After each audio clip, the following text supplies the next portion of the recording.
के बाद हृदय से भावनाएं चली जाती हैं, क्या नींद कम हो जाती है और इस अवस्था को कैसे संभालें?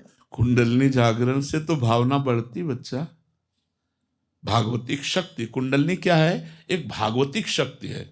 जो जागृत होती तो उसमें दिव्यता होती, तेजस्विता होती, ज्ञान विज्ञान की स्फुरणाएं होती, भाव की धाराएं।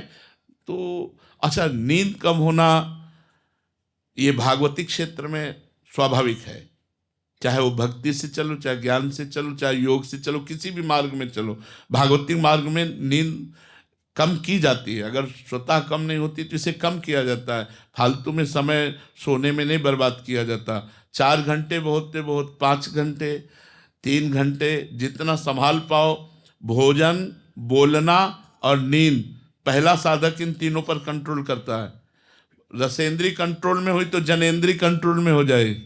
तो भोजन तो जनेंद्री भी कंट्रोल में हो गई। वाकेंद्री, बोलना, इससे भारी अपराध बनते हैं, वाणी से हम ज्यादा अपराध बनते हैं। सुनना, बहुत प्रपंच नहीं सुनना चाहिए। तो इसमें नींद पर काबू करना तो हर साधक का कार्य है। और जब आगे चलकर स्वतः नींद खत्म हो जाती है, धीरे धीरे वो सत्वगुण बना रहता है, तो निद्रा, आलस्य, प्रमाद की कोई गुंजाइश नहीं रहती, जो भगवत चिंतन परायण रहता है। लेकिन ये बात कि कुंडलनी जागरण होने पर भाव खत्म होने लगते हैं, ऐसा तो मुझे नहीं लगता।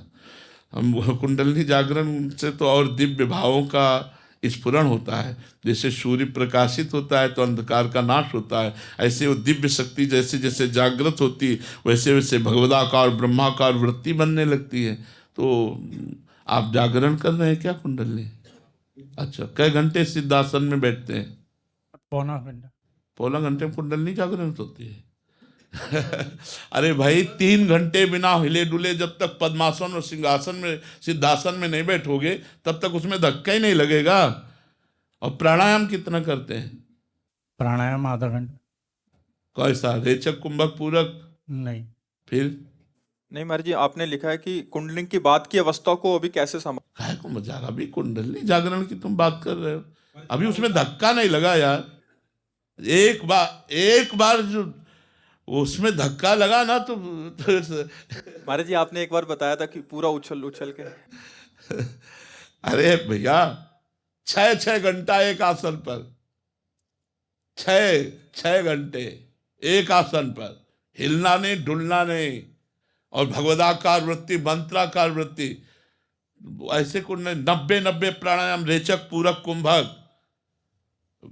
बाल्यावस्था से भगवान के मार्ग में है तो पहले से ब्रह्मचारी, महावाक्य, संन्यास, उस मार्ग से गुजरते हुए आए। तो आज हम वैष्णव मार्ग में, लेकिन पहले हम संन्यास मार्ग में थे।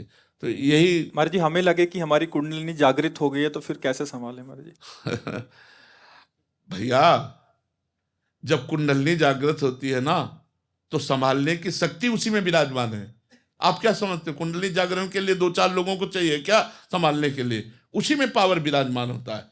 वो भले उठा के कितना भी पटक दे, चाहे जितना, उसमें पूरी सामर्थ्य रहती। कोई ऐसा तो नहीं कुंडली जागरण वाला पागल हो गया, खोपड़ी खराब हो गई, ऐसा। हाँ, प्रारंभिक कुंडलिनी जागरण में यदि कहीं गलती हो गई तो व्यभिचारी बन जाएगा वो। कुंडलिनी जागरण करने के अभ्यास वाला अगर किसी भी तरह वीरपात करता है तो नष्ट हो जाएगा, वो पतित हो जाएगा। ये बहुत सावधानी की जरूरत है। हम कहते हैं राधा राधा रटो, सब जागरण हो जाएगी, तुम्हें पता भी नहीं चलेगा। तुम्हें पता भी नहीं चलेगा कब कुंडलिनी जागृत हो गई। जो कुछ प्राप्त होना सब प्राप्त हो जाएगा। अब मान लो हमारी बात, राधा राधा जपो और आसनों पर बैठो, आसनों पर बैठने का अभ्यास करो। अभी तो आप क्लास ही नहीं कर पाए। 3 घंटे बिना हिले डुले, ऐसे भी नहीं करना, 3 घंटे बिल्कुल एक आसन पे, तब उसमें धक्का लगता है कुंडलनी में। जब प्राणायाम, रेचक, पूरक, कुंभक, इन प्राणायामों के द्वारा तब उसमें धक्का, वो सोई हुई कुंडलनी को धक्का लगता है, तब वो तो होश बदल जाते हैं। रात दिन मंत्राकार वृत्ति, पवित्र आचरण, पवित्र व्यवहार, किसी से कोई मतलब नहीं, तब ऐसे। ठीक है, प्रयासरत रहो आप। कुंडलनी पर दृष्टि मत रखो, भजन पर दृष्टि रखो कि नाम न छूटे। अपने आप वो जागृत हो जाएगी, आपको पता भी नहीं चलेगा।